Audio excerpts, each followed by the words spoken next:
Hello and welcome to the CFB Super Show. Let me fix this little problem here. I'll make sure we have the decor looking nice.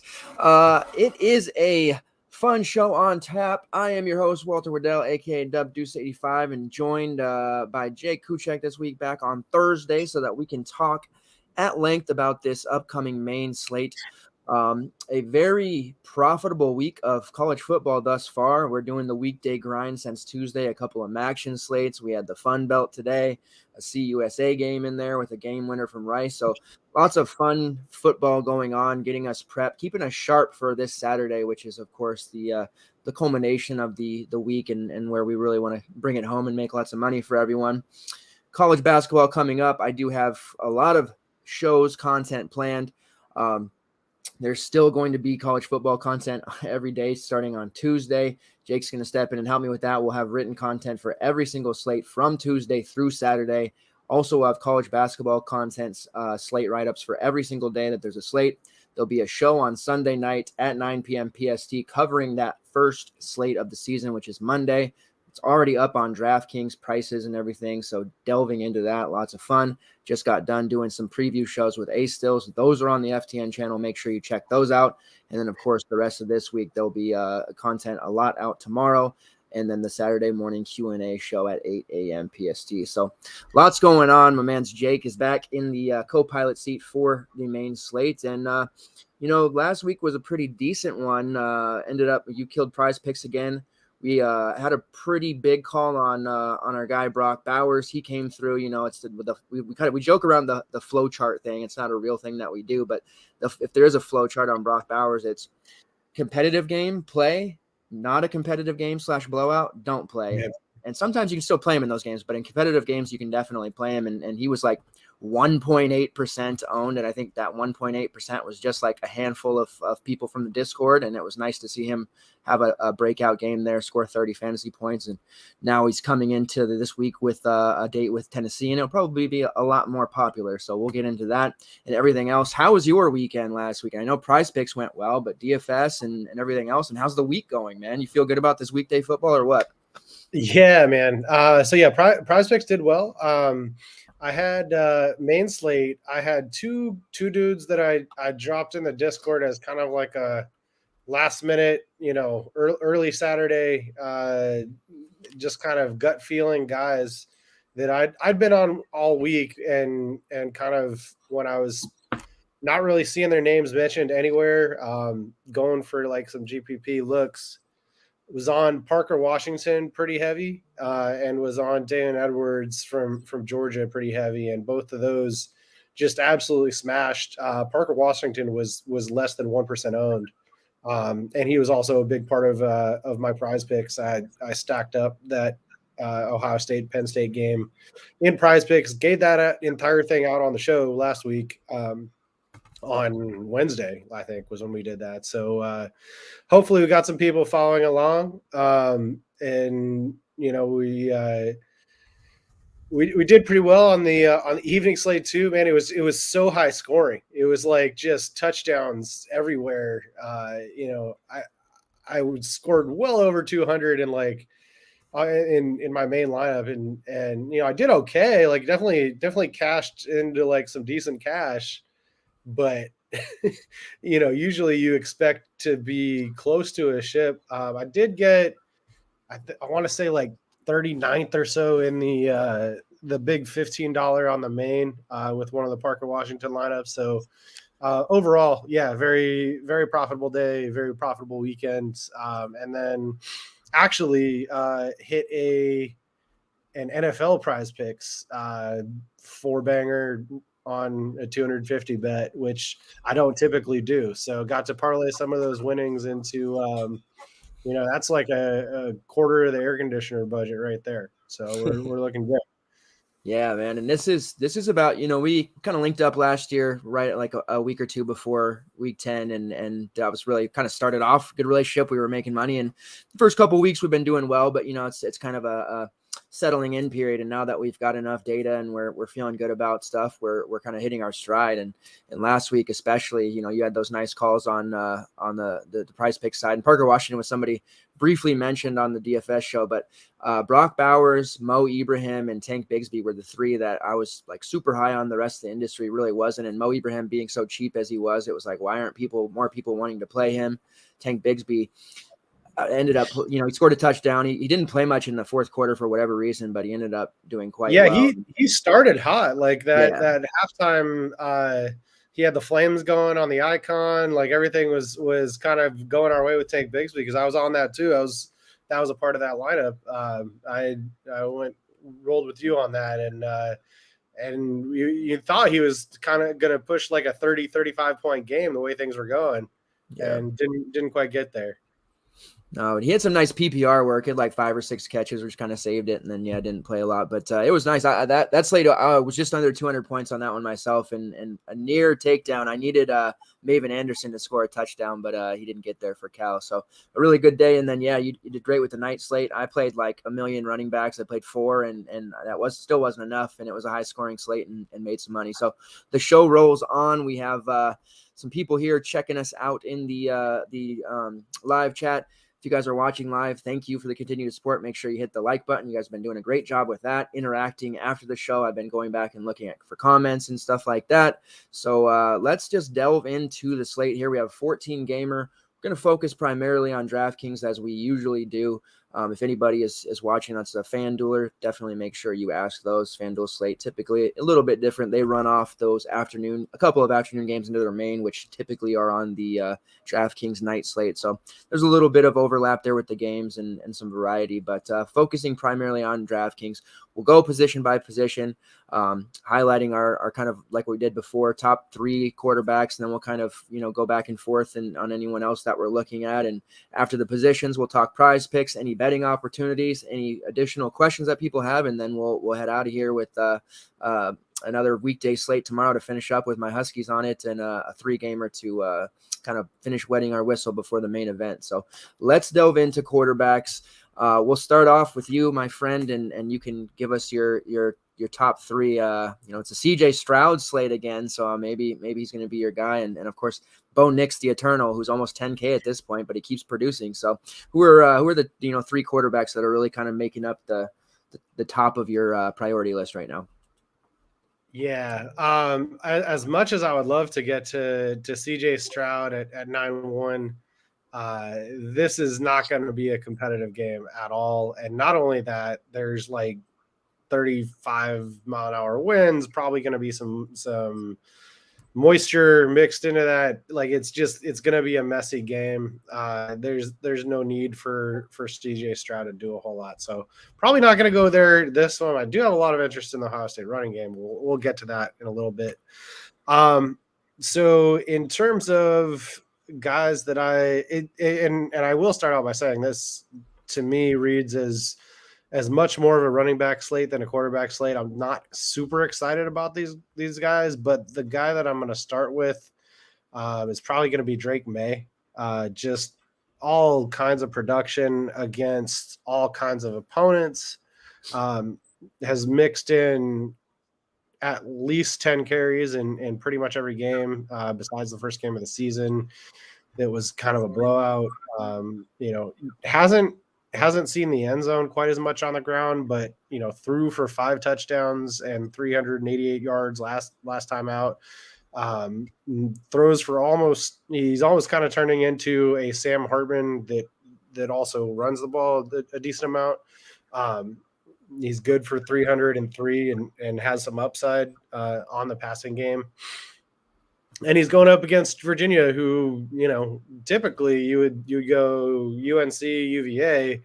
This is going to be a crazy shootout. Haven't really seen it on the offensive side from Virginia so far this year, but UNC has turned even the most, rudderless offenses into teams that can get some things done. So I think it was early in the season, Chase Bryce had, the game of his life against UNC. And so, maybe we see a vintage Brennan Armstrong game, and we'll see what happens with that. Moving on from there, and this will probably get some looks, but I'm pretty interested to see what Hendon Hooker can do against the Georgia defense. Obviously, we know, Georgia is infallible and the best defense that anyone's ever seen. But playing catch-up mode, Anthony Richardson made some plays. Didn't have a good game by any means, like on the whole, but I think Hendon Hooker is a much more composed quarterback than Anthony Richardson. Definitely has some better weapons on the outside and can spread the field a little bit more. And I think we have full complement of Jalen Hyatt and Cedric Tillman back. So probably not a place that a lot of people will go. He's still at a pretty elevated price point at $8K. But this is, going to be kind of a gut call type play. And if Hendon Hooker wants any shot at boosting his draft stock, he's got to do it against the toughest competition, which Georgia is that, right? So he's already taken down Alabama. Hasn't really had to compete a whole lot other than, the Florida game was probably a little bit closer than most people were expecting. But I'm very interested in Hendon Hooker being put to the test here and seeing what he can do with it. I think we get a lot more running from him this game than we've necessarily seen. He hasn't had to do a whole lot of that.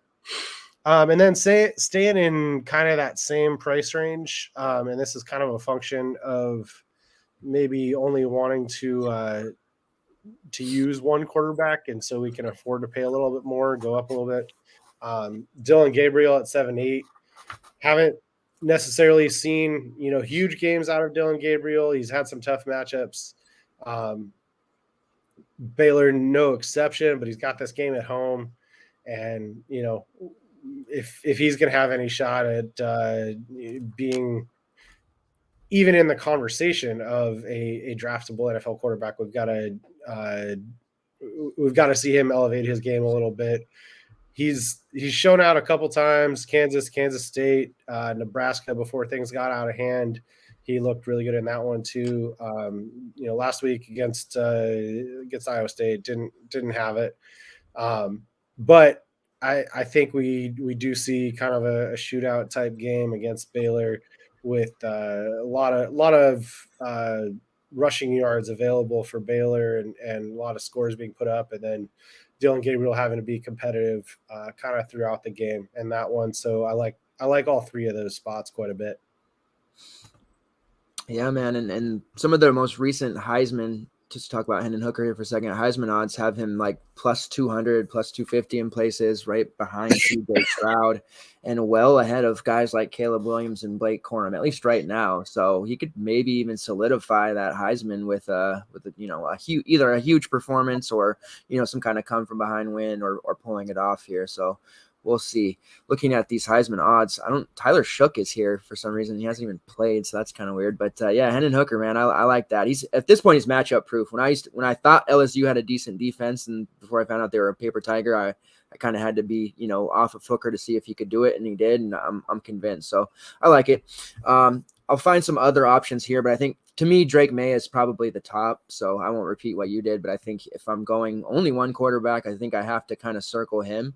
There are two guys around him, and your boy, JRP Plumlee's on the slate with a great matchup against Memphis, but concussed, it sounds like, and I'm not sure what his status is actually going to be for this one. It if likely that he's going to play. I guess I should amend that if I thought Plumlee was going to play, he vaults up to the top of the list, but reading the tea leaves, I don't think that's going to be the case, and I'm not excited at all about Mikey Keene. Yeah.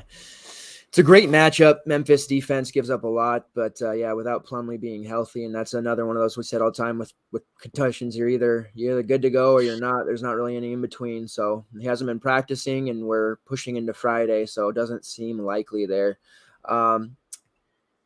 I don't love the slate for quarterbacks either. They're, after May, I'm always looking, and I'm a very simple man. I love my DVP spots, and Oklahoma, they won last week. They held Hunter Deckers relatively in check. He did throw for over 300 yards, but he was picked off 3 times. He had 31 rushing yards. Like, not the game we really wanted from Deckers, but he did put up almost 20 fantasy points at a very cheap price point. So it wasn't like he was a total bust. We still had a profitable day.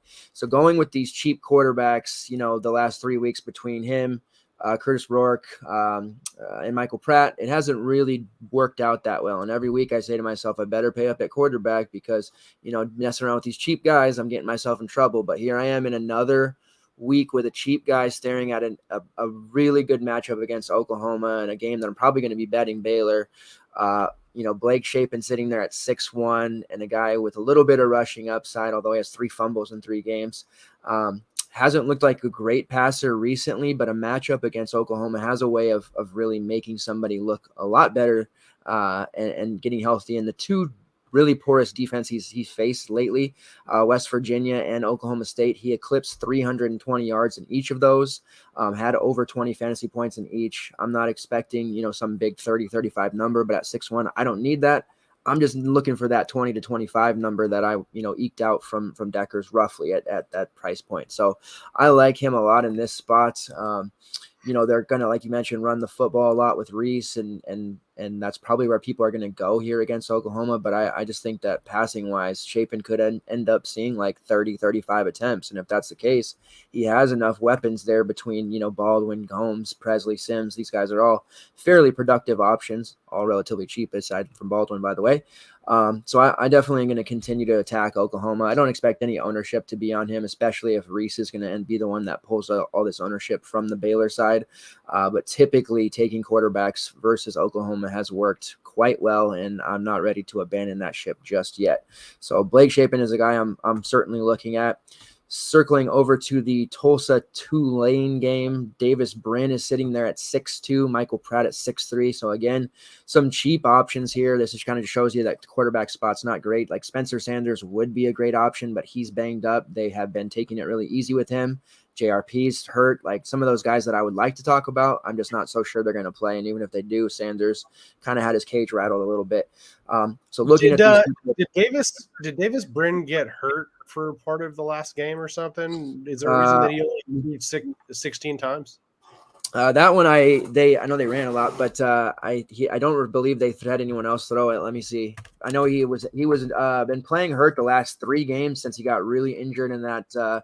What was it against? Who did they play against? Cincy or yes, in the Cincy game he got. Let's see. He got his bell rung in the Ole Miss game. That's what it was, and then he hasn't really looked right since. So I know he's been playing hurt throughout. But let's see. Let's take a look here and see what the deal was. Yeah, Braylon Braxton, 8 of 14 for 120 and 2. So I don't know if that was an injury or a quarterback controversy or what, but yeah, it says he took a big hit in the 3rd quarter, expected to play, but he's been playing hurt for 3 games. That's directly the 3 games. Playing hurt with 3 games is something I lifted off a message board a couple of days ago. So, proceed with caution there. But if he starts at 6'2", I'm willing to take a shot at him in some of my alt builds. This matchup against Tulane has the makings of being a pretty high-scoring game. That the total is 57, but I think that could be the over in play for sure. Both of these offenses have been pretty electric throughout the season. Brin, though, since week 4 when Ole Miss game happened and he got knocked out, he's on this just warpath for the first 3-4 games of the season.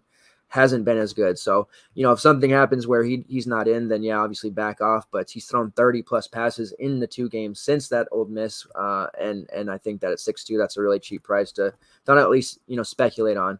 On the other side, Pratt at 6'3". On the road here, he's another guy throwing roughly 29 to 35 passes. He's rushing a little bit, scoring these rushing touchdowns. He has 4 rushing touchdowns in the past 3 games alone. just a really consistent source of fantasy points. He didn't do us that well against the Memphis game. Again, another cheapie that put up 18. In this spot against Tulsa, I could see him push past the 25-point mark. Really low ownership on him. Over 200 yards rushing this season, 5 touchdowns on the ground, 1,700 passing yards, 12 touchdowns, and just 3 interceptions. Has a decent enough weapons around him. His running back, Tyjae Spears, is phenomenal, doesn't get enough love. And this is going to be a game that I think there will be some high scores in and really relatively low ownership, as I think most people are going to start to pay up at quarterback here after the last few weeks. So between Chapin, Bryn, and Pratt, those are the 3 guys that I'm probably going to take one out of. And then, like I said, Drake May. If I'm only going to go one quarterback, which I'm not sure if I am or not, it's Drake May for me. I'm not really interested in anyone else. Max Duggan will proceed to probably be a top 5 owned quarterback. So he's been producing each week. He gets Texas Tech. He's one guy that I'm probably going to see a lot of throughout the industry, but I'm looking at one cheap quarterback in Drake May, really. Spitballing some other options here if you had to do it. I mean, Kentucky, Missouri, that looks pretty awful. Minnesota, Nebraska, probably not looking at anything besides the running back there. There's, Oregon, Colorado. I could see some offense there because Oregon secondary has been quite terrible, but we're not really looking at Colorado quarterbacks. Jalen Daniels might be back against Oklahoma State. That's an interesting spot, but what other kind of options would you might look at for, tournaments or large field stuff like that? Yeah. One that, we got to obviously confirm that he's going to get the starting gig. I can't imagine a scenario where they're not going to give it to him after the performance against Ole Miss. But Connor Weigman from A&M, after, terrible quarterback after terrible quarterback all season, they handed over to Connor Weigman, 28 of 44 for 338, 4 touchdowns and no picks. Florida has, I guess, a better defense than Ole Miss, but they're nothing special either. And he's at home. He's got weapons. He's one Devin Ashane screen pass away from a touchdown, right? So they know Florida knows that too, and they have to respect that, and that kind of forces them to maybe stack the box a little bit, thinking that they're going to focus on the run game with a freshman quarterback. But I can also see Weigman being able to air it out a little bit, and we know Ole Miss can score. We know Florida can score. Anthony Richardson, able to put up some points against Georgia. It's not always consistent with who he's throwing to or if he's throwing, but somehow Florida finds a way to get some points on the board. So that's another one at 5,400 that if you do want to pair an expensive quarterback like a Drake May with a cheaper one, that's one that I would certainly consider. The issue with that, at least for me, is that if I'm looking at that super flex spot, I feel like Devin Ashane is maybe a better bet to have one of those explosive type games. So I don't know that I necessarily want to use the two of them together, and I really do like Ashane. So that's the only reason that Weigman didn't make it into my top 3 is that I'm very heavy on Ashane. Yeah, so let's move on to the running back. Speaking of Shane, I used him, Ole Miss, their defensive front has just been terrible, and I got a pretty, there was like 8 running backs you could have used in that night slate, but he was one that I was pretty heavy on and came through in a big way. He was catching many passes, 7 receptions, 33 fantasy points. Now his salary goes from 6 to 5.5. It's going to be really tough not to have 1,000,000% of ownership of him, and I think he'll be a pretty chalky play at 5.5. That's just silly. Florida, almost a reputation of being, into the season a defense to be scared of, but I mean this 5.5 price is just ridiculous. Like his early projection from a score wise has him at like a 5.5x return, which is like, you don't see that very often on basketball, sure. So yeah, it's gonna be tough to not use him. I think we'll both be in agreement. The whole industry will. So I won't talk a lot about him other than just play him at 5.5. Mo Ibrahim is the guy I will talk about at 7.3. I think that, the 1 week last week, the industry was for some reason not on him as highly as they should have been. Rutgers, they've been tough lately, but, Ibrahim's back to getting these heavy carries. Trayson Potts is, he's banged up, and it was something that people were worried about. He was back and he was going to get carries. I wasn't that worried. And even if he was going to share carries with Potts, 7-3, and it was just way too cheap for him, I didn't care. Like 20 to 25 carries at this price is going to pay the bills all day long. And it did. He had 36 carries, 160 yards, 3 touchdowns. Now he gets to play the porous Nebraska, defense. This will probably turn into a situation where he's going to score 2 times and rush for 100-something in the first half. And it's going to be fingers crossed, like, please, Nebraska, score a touchdown, keep this little close before they do bench Ibrahim for the rest of the game. Like, pretty good chance he doesn't even see the fourth quarter in this one. But I think by that time, he'll already have 30 to 35 fantasy points. So he's still too cheap. I was hoping they would have reacted and brought him back to the 9K range. So it was a decision. They didn't. It's not a decision. 7-3 for him is just way too cheap against this Nebraska offense. He's at 955 yards, 13 touchdowns. Only main complaint is he doesn't catch passes like that. I was complaining to somebody last week about it, and I was like, man, I wish Mo caught passes. Not a big complaint. I mean, he's on his way to 40 fantasy points. I can't really bitch about that, but if he would catch like 3 to 4 passes a game, my God, he would be melting slates each and every week. But Ibrahim and Shane are just way too obvious plays. We have to try to look somewhere else. I think the third guy that I will select here to try and maybe ride the wave of he's never ever owned, even though he produces at a very consistent basis, and now he's starting to get volume. But TCU's Kendre Miller, who continues to be underpriced. All these running backs on the slate, especially in that low 6K to 7K range, there's just a plethora that you can look at here. But Kendre Miller sticks out like a sore thumb at 6'3", and he's another guy that people just aren't rostering. The game against Oklahoma State and Kansas State, he saw volume, 22 carries and 29. Last week against West Virginia went back to just 12, but his high efficiency self, doesn't matter if he's getting 12 or if he's getting 29, he continues to be one of the most efficient players on the planet and is kind of locked in at this 20 fantasy point floor. So going up against Texas Tech, could turn into a shootout. That's fine. TCU, everybody's waiting for their offense to kind of fall on its face. It doesn't look like Hacksaw, Duggan's going to allow that to happen. They have this weapon in Kendre Miller who doesn't really catch passes all that often, maybe 1 or 2 a game, whatever, that's fine. But just 100 yards and a touchdown each and every week. And it's just so consistent. Like, I've started taking his anytime touchdowns, and they're not great odds. I need to find something else to pair them with, but he's just scoring a touchdown every week, and he's up to 11 for the season. He's at 851 yards. The YPC is strong, over 6.5, just a ridiculously conveniently priced player at 6'3", and never priced up over that.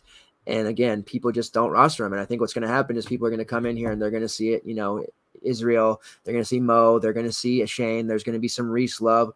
There's the Georgia backs who are always intriguing. There's Trey Day and Mayan. There's like a lot of different options that you can look at here. And Kendre's just going to get pushed down the priority list. He's going to be like the 8th highest owned guy, but here he is scoring 2 touchdowns, 130 yards. If he gets back up to that 29 carry number, he will destroy the slate and be like a top 3 scorer on the entire slate, not just at running back, but on the whole slate. So this is definitely shaping up to be one of those slates like last Saturday night, where it's going to be probably on the higher scoring side, and 6 or 7 running backs are going to end up possibly being optimal in some combination, if hopefully we get the right combo in there. What do you think? Who's your top 3? Yeah, man. So I do like all of them that you mentioned. Someone's got to explain to me why Trey Day is 600 cheaper than Mayan Williams. I don't think I don't understand the logic at all. Other than the only argument I could see for that is that Ohio State's going to score like 45 points in the first half, and Trey Day's not going to see the second half. But I think neither is Mayan Williams in that scenario. It's going to be like Dallin Hayden and like some fullback, like just running fullback dive while they kill clock. So I mean, 6,400 for Trey, like that's just I understand why he's probably not going to garner a whole lot of ownership. Like, they've been more of a pass-focused team. Obviously, they've got amazing receivers. They've got C.J. Stroud. They want to showcase him. But, like, everything about this game screams just pound the rock on the ground and get out of there and don't get anybody hurt, right? Like, that's kind of the way that I see this one going. So, That's probably my dude. Gonna go down to Spears. You didn't highlight Spears, did you? No, I Okay. just mentioned in the Pratt blurb In the he's a god. part He's of a it, god. I love Spears. He's a god. but yeah, I mean, Spears is kind of been historically your dude. Tulsa, I mean, kind of have a reputation as a decent defense, but that hasn't been the case this year. Not at all. And Spears, you know, generally is around that 20 carry range with some catches being mixed in, and kind of when he gets you know, more carries, the catches tend to go away, but either way you're looking at like probably 25 touches. And so, you know, definitely 30 fantasy point upside, which he's shown multiple times this season at 6'1". There's just, you know, so many guys that are also kind of in that range, but he's a guy that I think stands out a little bit. I like him. And then Reese, I mean, yeah, I don't want him to be the guy, but man, he's been the guy. 36 carries for 148 and 3. You know, 38 fantasy points a couple weeks back, and then 40 against Texas Tech. And he gets the OU matchup. Like as chalky as it's gonna be, I don't know how to get away from it, right? Like he's just got so much volume. And you know, you were mentioning throwing a Shapen lineup in there, and maybe they're gonna have to play catch up or something, and get the passing game more involved. But okay, so maybe he goes down to 30 carries instead of 35. Like at 6K, I still got to plug him in there all day long. So pretty heavy on Reese and Spears along with Trey Day as the third guy, like that you plug in with Mo and Devin O'Shane, because I mean those are like 1A, 1B of the two most obvious possible guys, and then we've got to get a third and possibly fourth guy in there, depending on, you know, lineup construction and how your salary shakes out and all that. But yeah, I would say those are three, and then going into kind of the lower end of it, Kendall Milton is gonna be back, I think.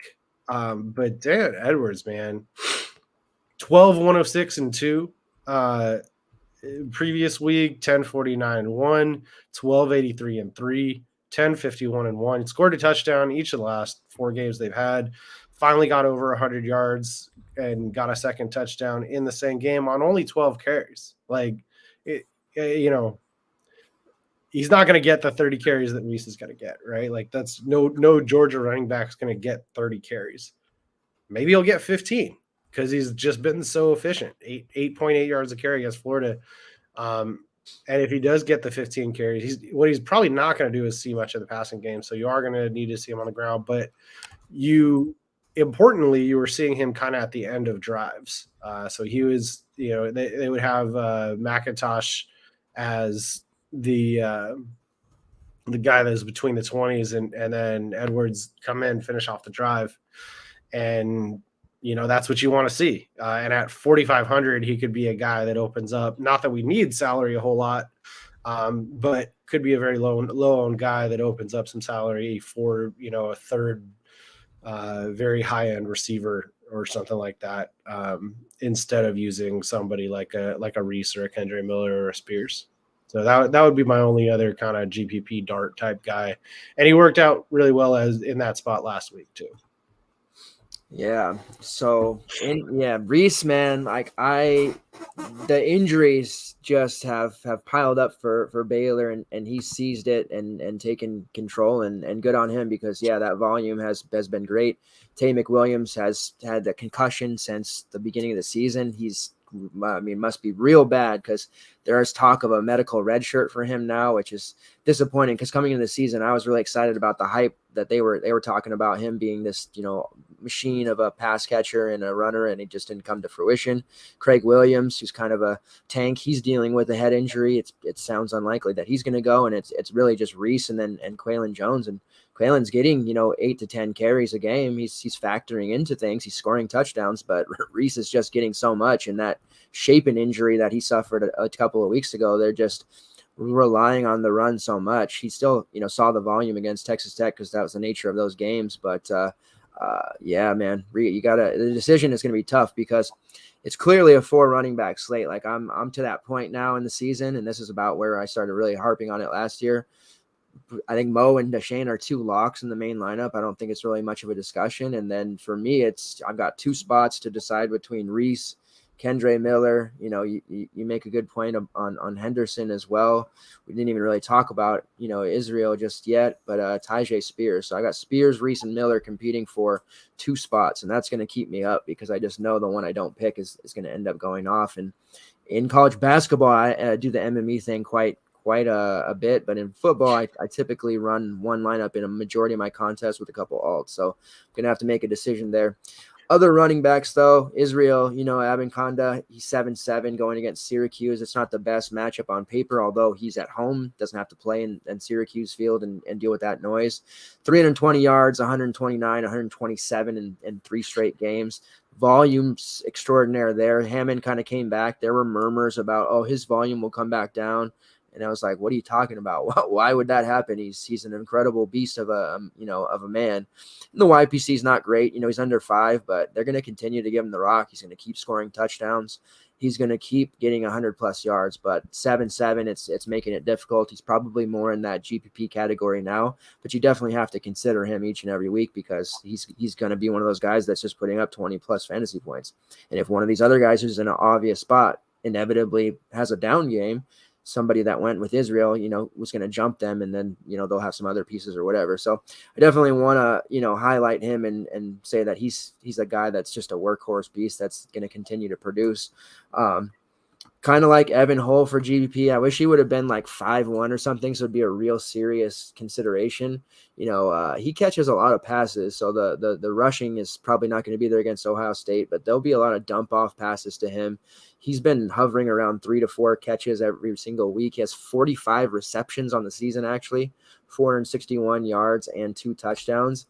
The eye-opener game was when he had, against Duke, 213 receiving yards. Obviously, that'll never happen again, but that just really showed off his ability to rack up these dump-off passes when Northwestern just can't get anything going. So probably a little bit too high. Hull's been a guy that's really never rostered. We had him in that first week against Nebraska, and everyone else was scared to do it, and he went off.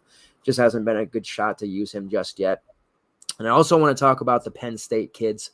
Coming into this slate, before I looked at pricing, when I saw this game and I saw the slate first come out and this game was on it, I thought, oh, shoot, Nick Singleton, Katrina Allen, I'm going to be able to use these guys against this Indiana rush defense, and they're going to storm all over them. But looking at the slate and how many running backs there are, it's like, damn, who am I going to play them over? The prices are great on them. Katrin Allen is 4.9. Nick Singleton is 5K. I guess I can get away from it a little bit just because at this point we know they're splitting. It's like a 12 to 15 carry each type of situation.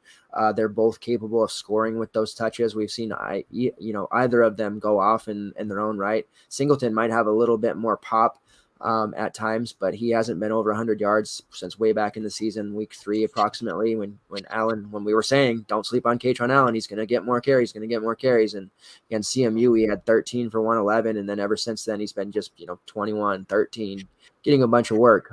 Michigan game obviously not, but back to 15, 12, just a lot of work for these kids. So I think these are prime GPP look guys. They're cheap. You're going to be able to fit in that high price quarterback, maybe a high price wide receiver if there's some options there that we like.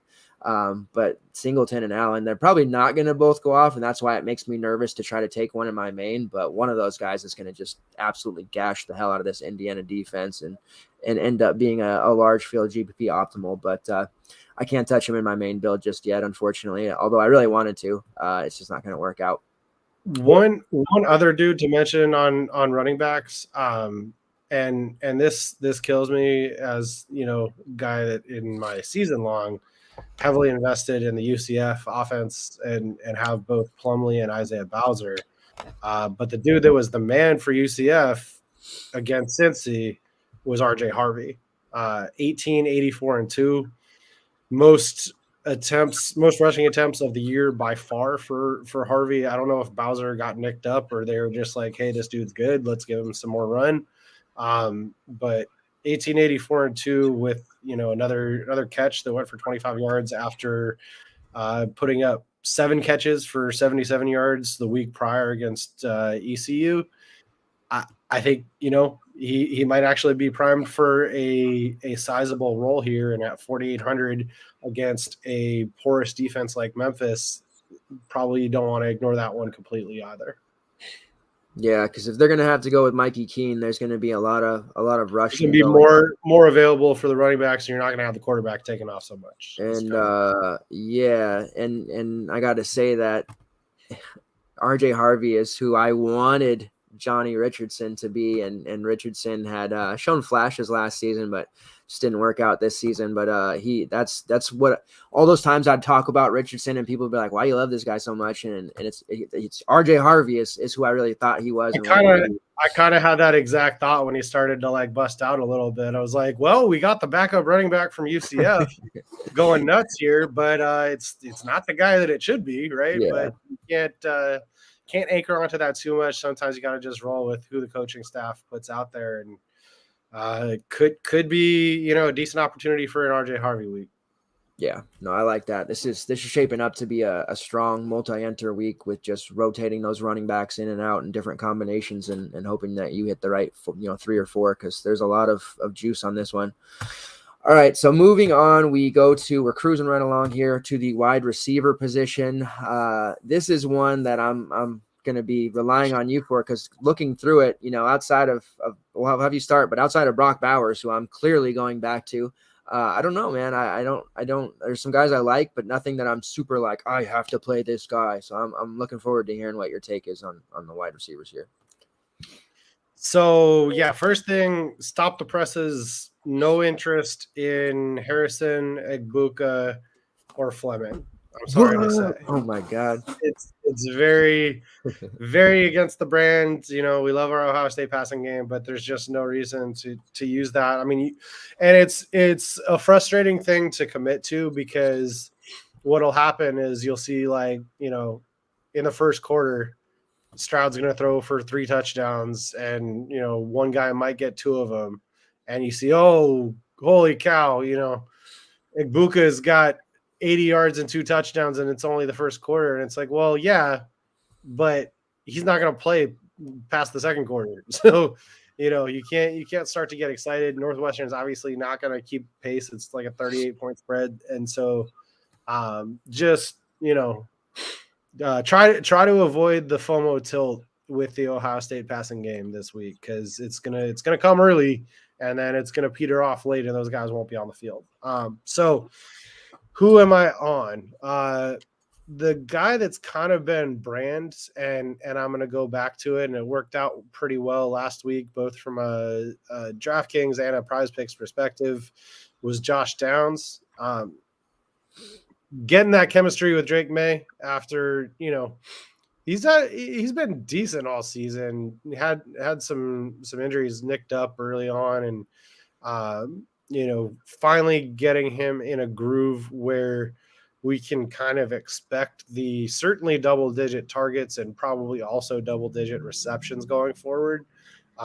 So 9-126, didn't get in the end zone against Duke, but still a decent game. And then completely dominated against Pitt, 11-102 and 2.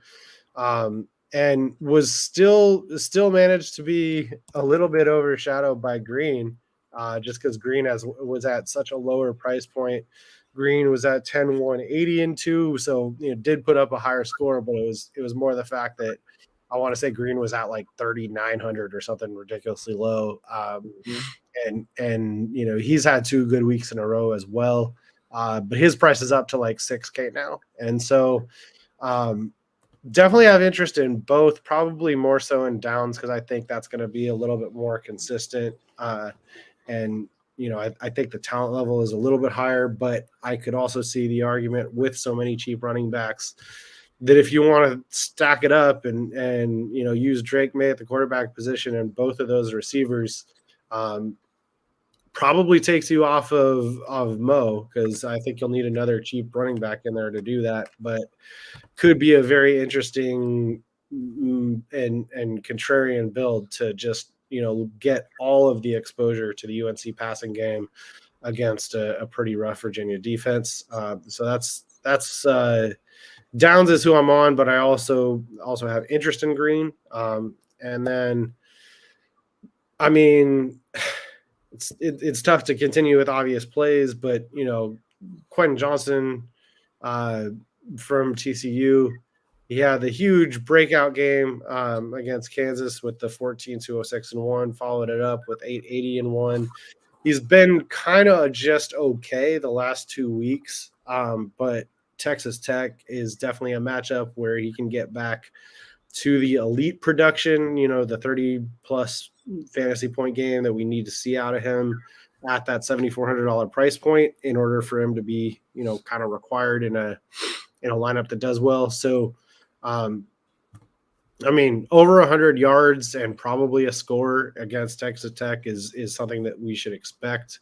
I don't necessarily think we're going to get, some crazy Tay Barber play again. I think, what did he get? Like a 71-yard touchdown and 99 yards total, right? So, like, if that play goes to Johnson instead of Barber, or if just Barber doesn't get that play and they have to kind of work their way down the field, you might end up seeing 100 yards out of Johnson instead. And then you're over 20 fantasy points and the game looks a little bit better. I think you're going to get a lot more consistency from Johnston, and it's a great matchup. We are not going to go to a Texas Tech receiver. I may actually retire from trying to predict the Texas Tech receiver that goes off, because everything that is logical it eventually is wrong.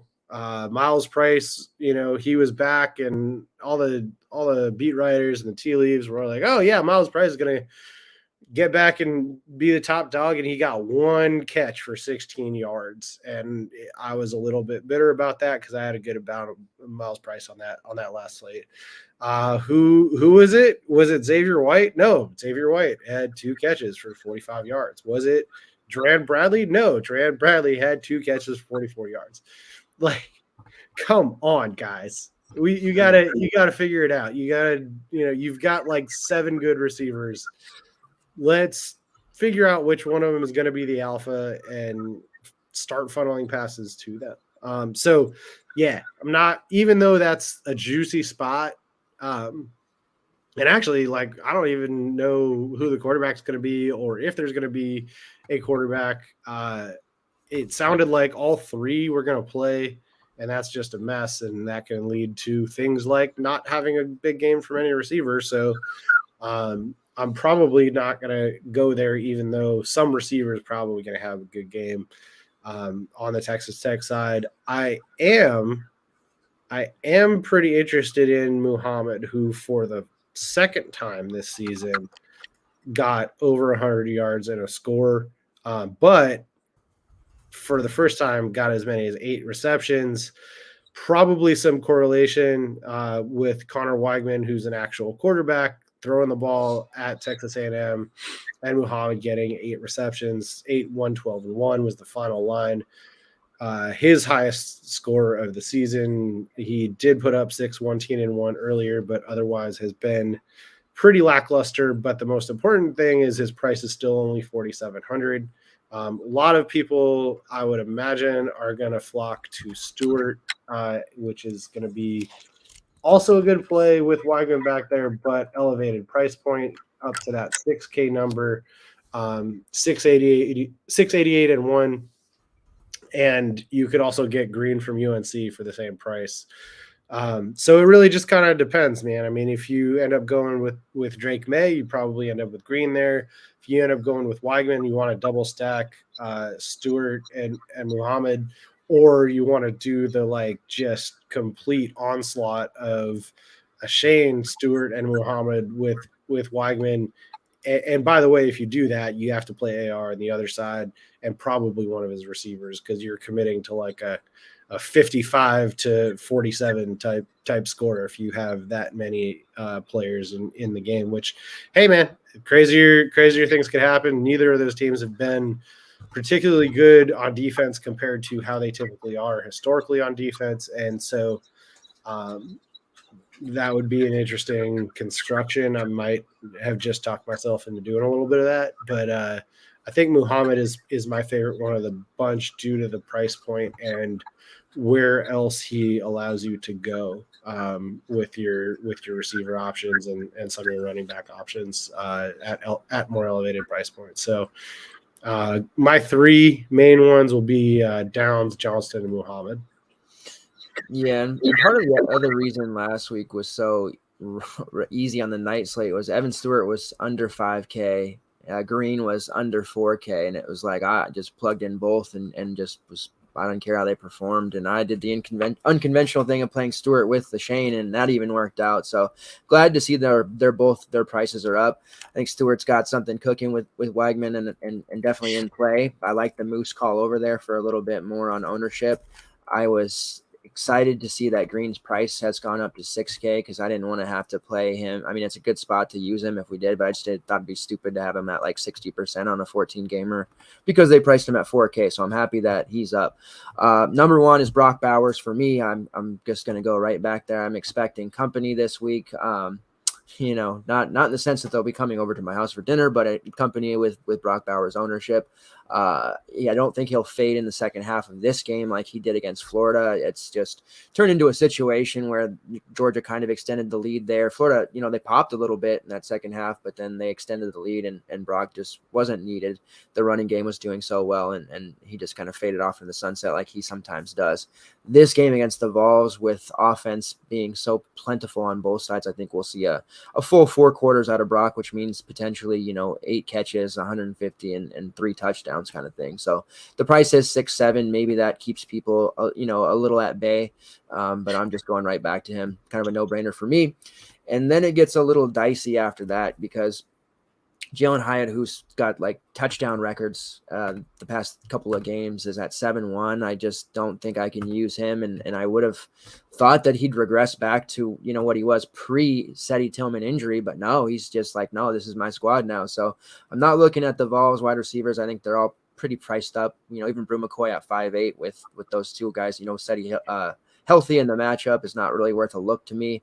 I do think it's kind of not strange, but interesting that Ladd McConkey's snaps went from like 30% to like damn near 70 last game. So he played a whole hell of a lot against Florida, and that could just be that it was a competitive game and they're going to use their guys more. So Ladd McConkey, they did us no favors pricing him up at 6-1. So he's mostly a GPP guy, but if he's going to be playing like 80% of the snaps on offense, out there on the offensive field, it's kind of hard not to have exposure. He's kind of one of those random touchdown guys, so I'm kind of interested there.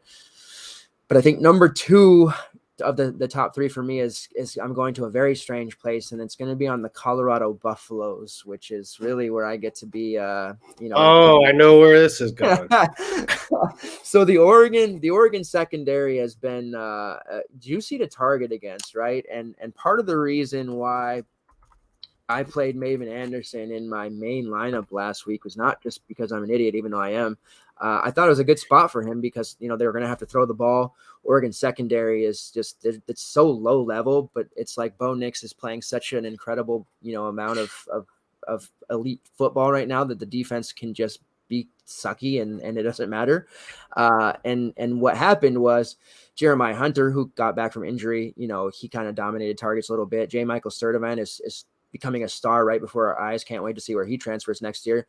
And Maven just, he had 7 to 8 targets. They were short yardage targets, and he had 4 catches for 23 yards. So it didn't quite work out the way that I had planned, but that is why I was on him, because that he was cheap and the Oregon secondary is trashy.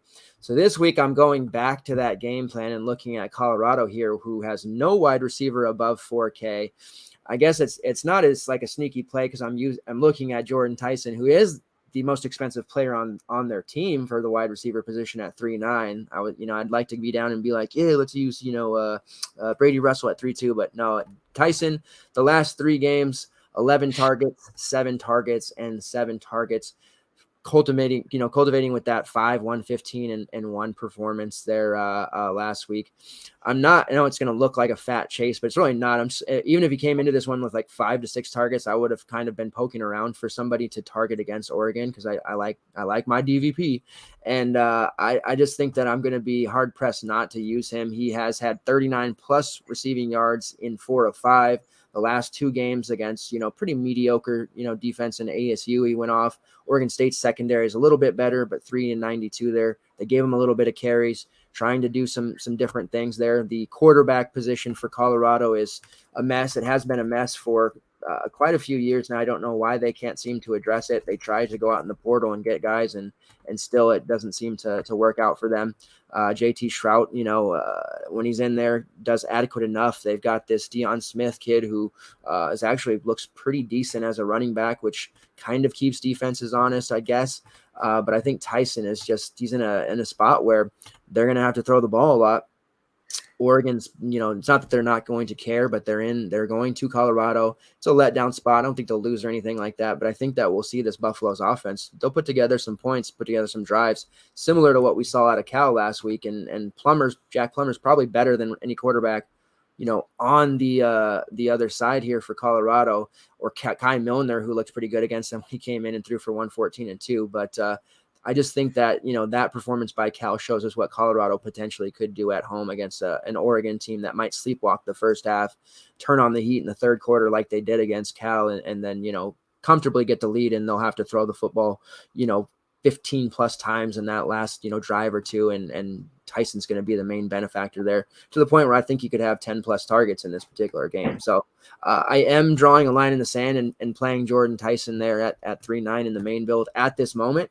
That's why I was hoping that, you'd give me some sneaks there, and you've given me something to think about and paying up at the position here. But at 3.9, if he can get me, 8 to 10 points, I'll be fine. If I can get a touchdown out of him, I'll be absolutely ecstatic.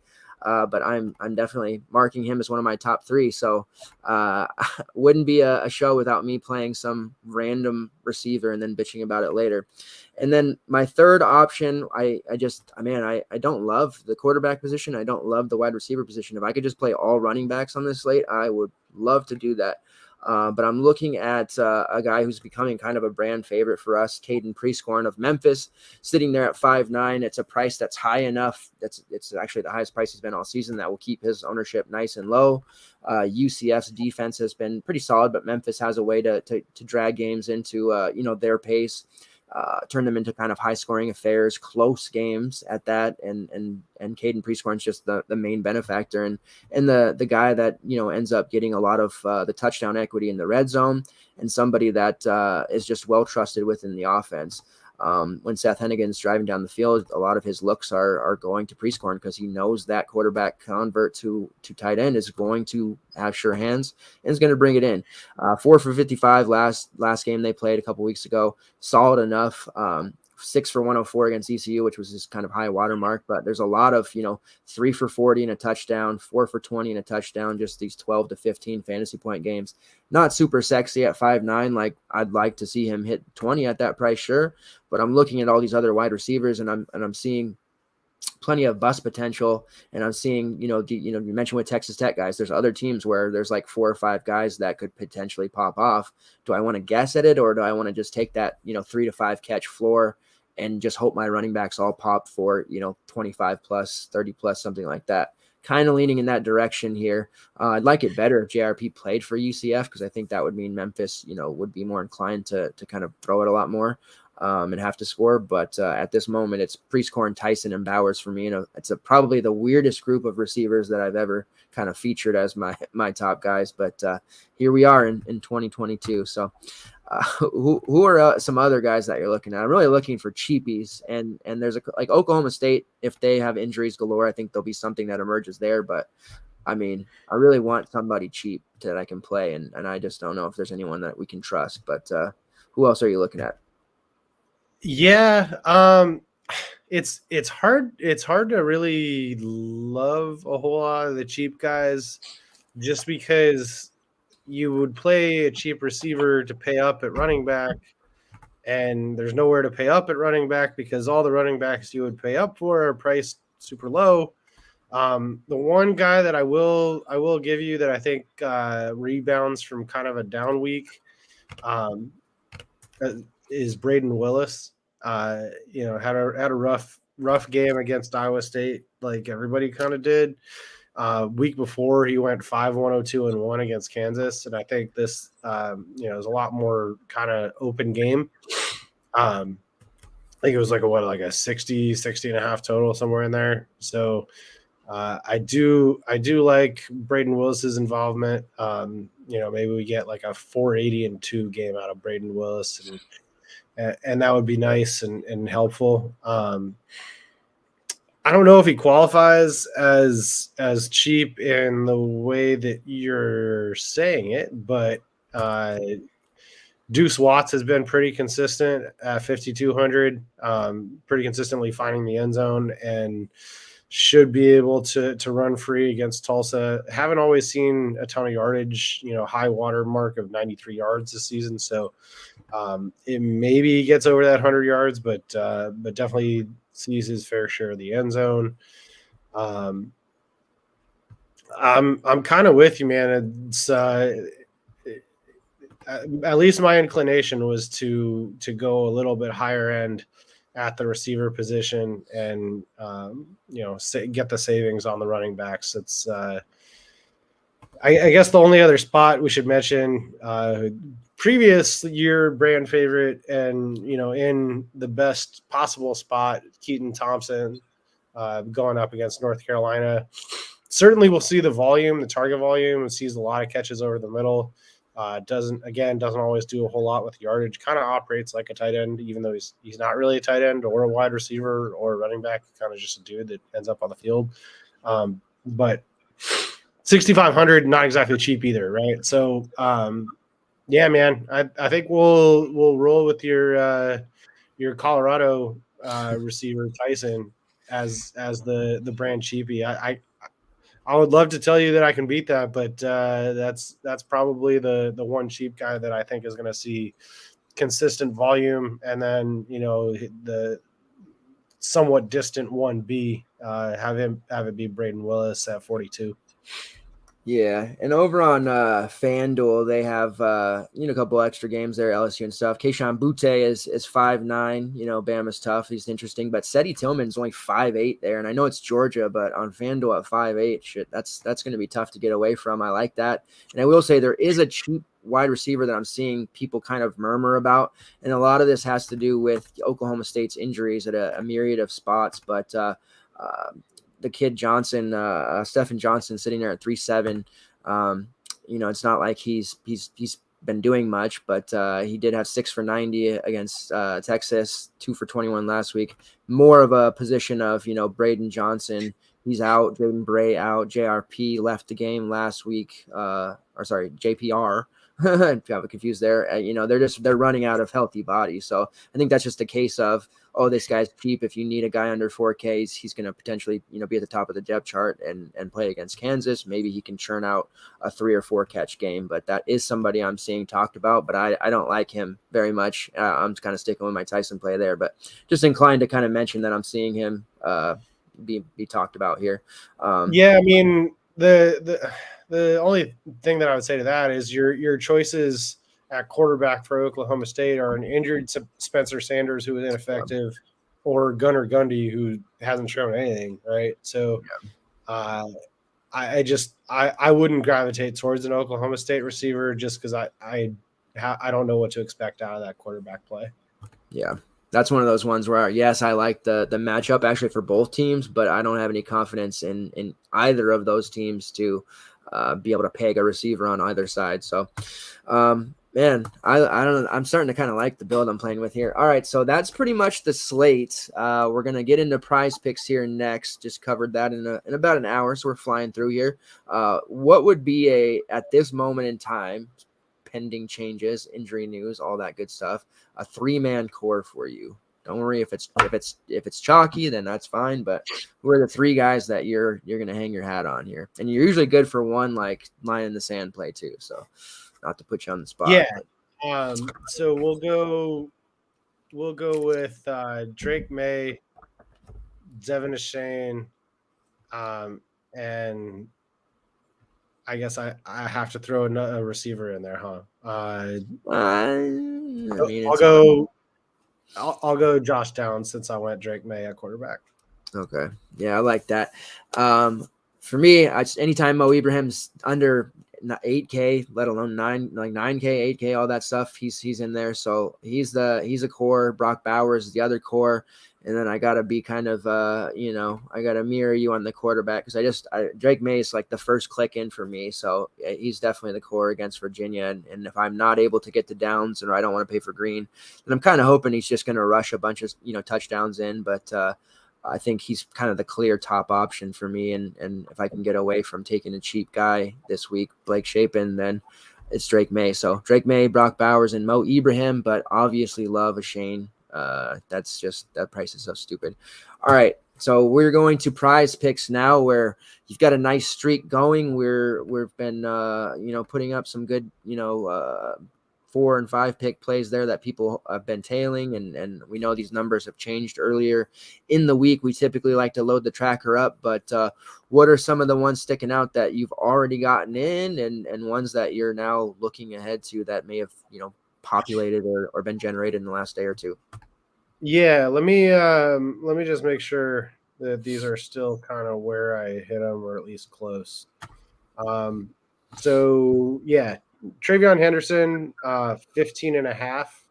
So that's 90 yards and a touchdown. I think that and also, no passing game work. I think that we get at least 100 yards and probably 2 touchdowns out of Trey. And that's first half work. Like I'm saying this, not expecting him to play at all in the second half.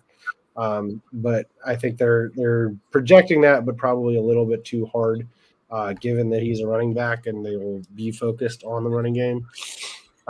So Trey over 15.5. And then Mo Ibrahim over 21.5 fantasy points. I think, again, probably pretty easy for him to get there in the first half. So that's 102 in the first half, which we said earlier, probably pretty easy for him to get to 102 in the first half against Nebraska. So even projecting no second half work, I think he gets there. And then I also hit, these are very much mirroring my DFS picks, I think. But Quentin Johnston over 85.5 receiving yards and Josh Downs over 81.5 receiving yards. Brand had been receptions. I'd kind of gotten into that. If you want to play it from that angle, I'm definitely interested in doing that too. Quentin Johnston over 4.5 receptions against Texas Tech is pretty strong. I'll also want to get in on Keaton Thompson over 6. I'll want to get in on, let's see. This is moving into a little bit later in the day, but Xavier Worthy over 4.5. And then Elijah Badger. I do like the receptions over 5.5. I like the receiving yards a little bit better on Elijah Badger. He's at 80.5 against UCLA in a matchup. I think they're going to be throwing the ball a lot in, and he's usually able to break one. And I will also where was it? Jahmyr Gibbs. No, I think I liked his fantasy score better. Let me pull that back up.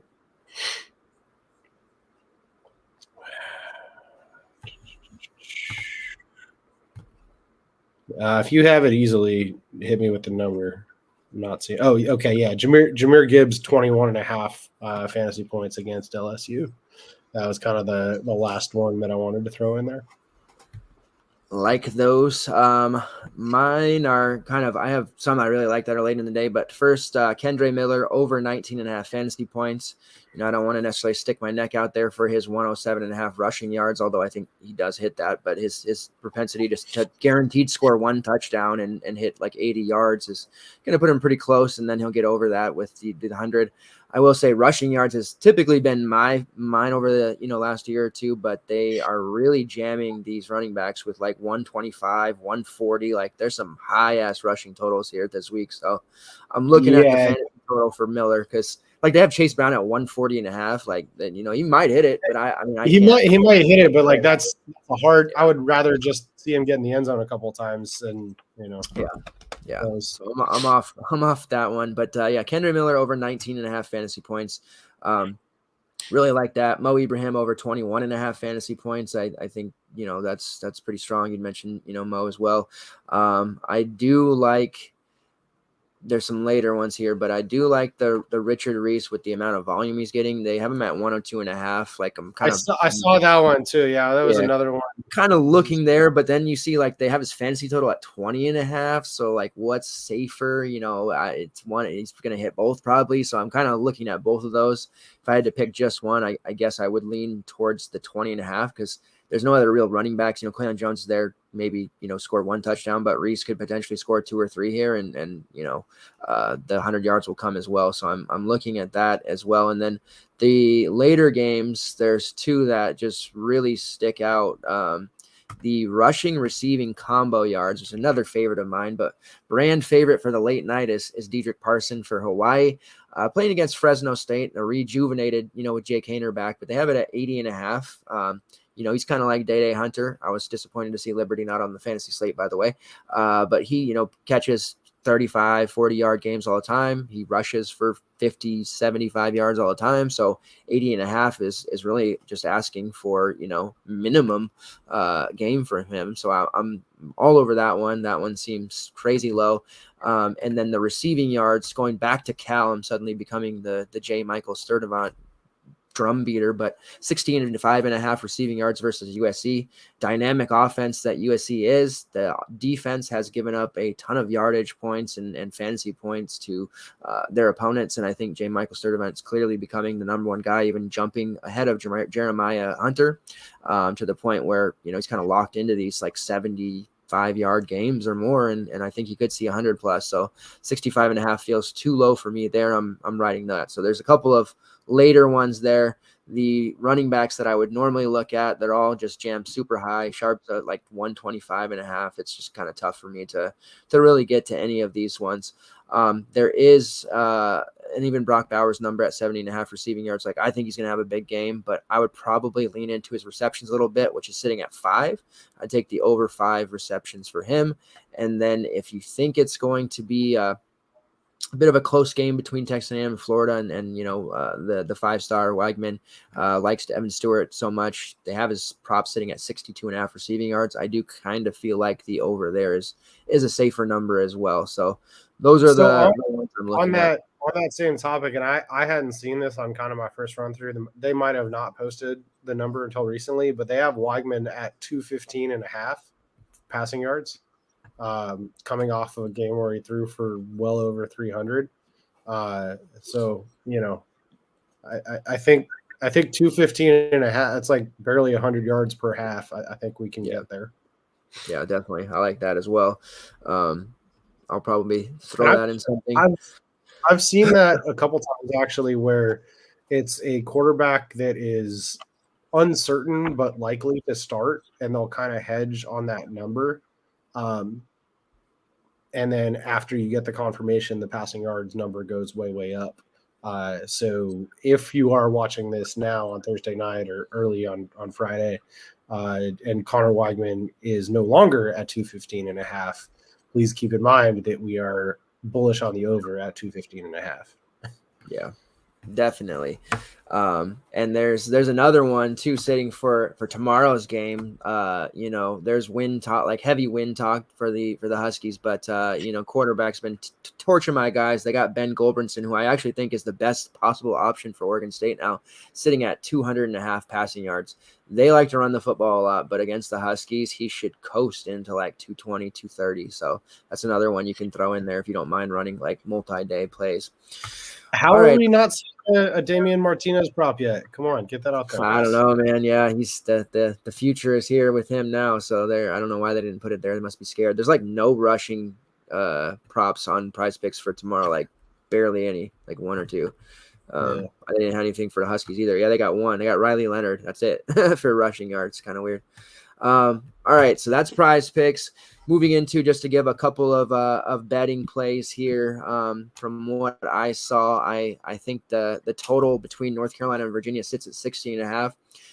Virginia's offense is so putrid. Like this could hit the under, but anytime I see a North Carolina game at 60 or 61, I just kind of want to hit the over, and I have been doing that a lot.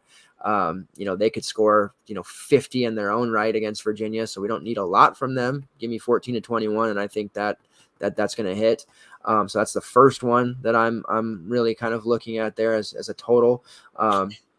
The Penn State minus 14 line versus Indiana. Big spreads are something I generally stray from. That's close enough to where I'm still okay with it. We hit on UCLA minus 16.5 last week. So minus 14 Penn State. I think they're going to ball control this one, get up by 3 touchdowns or so, and then just kind of, style a bit on Indiana. So looking at that pretty highly. I do like Baylor plus 3.5. I don't know how to get out of my own way when it comes to Oklahoma. Still going to bet against them, even though it didn't quite pan out. I had that Iowa State money line and everything last week. That hurt.